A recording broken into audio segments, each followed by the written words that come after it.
ইনশাআল্লাহ।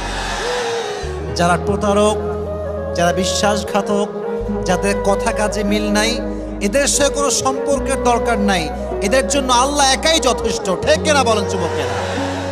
আমরা তো বড় মনের মানুষ, আমরা তো ব্রড মাইন্ডেড পার্সোনালিটি বিলং করি। আমরা মাফ করে দিব, বাদ বাকি আল্লাহ ভরসা। ঠিক কিনা যুবকেরা? তাহলে প্রথম মেসেজ আজকের এই মাহফিলে, এই যে আমাদের হৃদয়টা আছে, এই হৃদয়ে কোনো হিংসা বিদ্বেষ থাকবে না, কারোর জন্য কোনো প্রতিশোধ থাকবে না। একটা সুন্দর হাদিস শোনাই। নবীজি বলেছেন, আমার জীবনের সবচাইতে বড় আমল কি তোমরা জানো? সাহাবা একরাম বলল, ইয়া রাসূলুল্লাহ, বলেন কি আমল যেটা সবচেয়ে বড় আমল? নবীজি বলেন, এটা কোনো তাহাজ্জুদ নয়, এটা কোনো দান নয়। ইন ইসতাতা'তা আন তুসবিহা ওয়া তুমসিয়া ওয়া লাইসা ফি কলবিকা গশশুন লিআহাদিন ফাফআল যালিক ওয়া যালিকা মিন